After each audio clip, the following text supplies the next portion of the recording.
E. It started with a simple phrase, one that would haunt me for the rest of my life. I'm about to finish. It's not what you think, but it's what I wish I could take back. I shouted it with such desperation that it echoed through the walls, through every inch of my body, every nerve pulsing with a fever I couldn't control. And yet, no one was there to hear me, or to. You think you know what desperation feels like? Let me show you what it really looks like when you scream and it falls into nothing. How did I get here? How did everything fall apart? This isn't just about cheating. This is about power, control, and a dark family secret that no one could ever see coming. But I need to start at the beginning. And I promise, by the end of this, you won't believe how it all turned out. It was a hot night. That's the first thing I remember.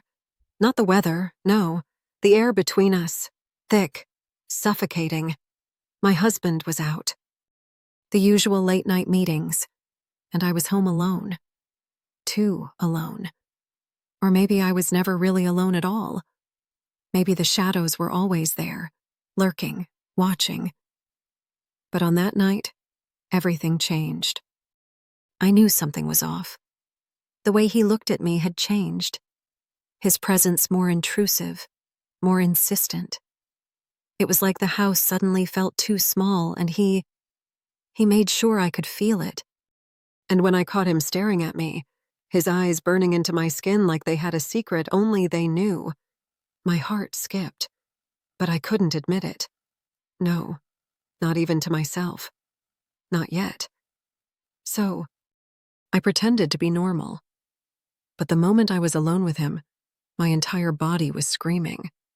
It started with casual conversations, small talk at first. But I noticed him, my father-in-law, hovering just a little too long. He'd linger near the kitchen, standing in the doorway just long enough for me to feel his presence. But not long enough to make it seem strange. He wasn't a young man, but the way his gaze held mine made me shiver. The intensity of it was unbearable, but I told myself it was nothing. Just a flicker of something passing, a misunderstanding, a coincidence. But deep down, I knew it wasn't. The first time it happened, it was a whisper, barely audible. My father-in-law's hand brushing against mine as I reached for the glasses in the cabinet. I thought I imagined it, but when I looked up, his face was as still as stone, eyes never leaving mine. I pulled my hand back, almost immediately, like I'd been burned. But I was too shocked to say anything, too afraid. The next few days were a blur, until it became impossible to ignore. By the time he cornered me in the hallway that night, I knew exactly what was happening. His breath was too close to my ear, too warm, and when he whispered, I couldn't breathe. You know, you don't have to pretend like you don't feel it, right? His voice was like velvet, so smooth that it made me sick. I should have pushed him away. I should have screamed, but I didn't. His hand reached for my arm, a light touch at first, but it didn't feel light. What do you want? I asked, my voice barely a whisper. It was the first time I let myself speak the truth.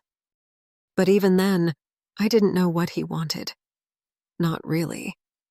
He smirked, leaning in close enough that his lips brushed against my skin.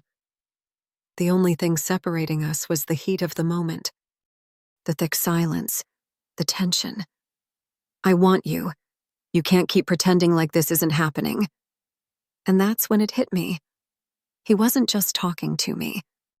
He was talking to a version of me that didn't even exist. A part of me I'd buried for so long. A part of me that craved the very thing I was terrified of. That night was supposed to be a warning. It wasn't. Because the next time he came for me, it wasn't just his words or his touch. It was the undeniable truth. He had power over me in a way that I didn't understand, and I hated it. I hated myself for it too. I wanted to scream, wanted to tell my husband everything, but I knew I knew deep down that nothing would ever be the same. How could I even explain what was happening? The lies were already building, already piling up like bricks in my chest. But it was the next night that everything changed. He was in my kitchen again, leaning against the counter like he owned it. His smile was dark, like he knew what was about to happen.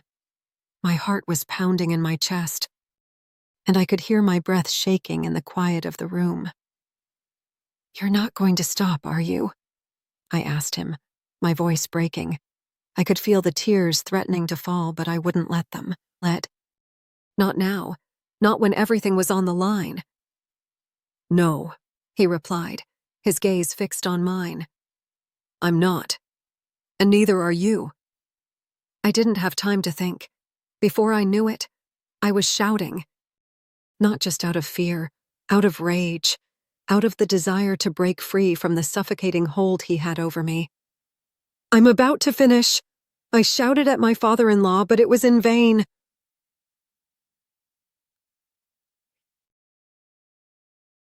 He was in my kitchen again, leaning against the counter like he owned it. His smile was dark, like he knew what was about to happen. My heart was pounding in my chest, and I could hear my breath shaking in the quiet of the room. "You're not going to stop, are you?" I asked him, my voice breaking. I could feel the tears threatening to fall, but I wouldn't let them. "Not now. Not when everything was on the line." "No," he replied, his gaze fixed on mine. "I'm not. And neither are you." I didn't have time to think. Before I knew it, I was shouting. Not just out of fear, out of rage, out of the desire to break free from the suffocating hold he had over me. "I'm about to finish." I shouted at my father-in-law, but it was in vain.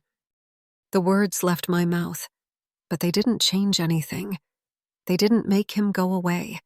They didn't make him stop. That was the moment I knew it was too late. I wasn't just trapped in my own feelings.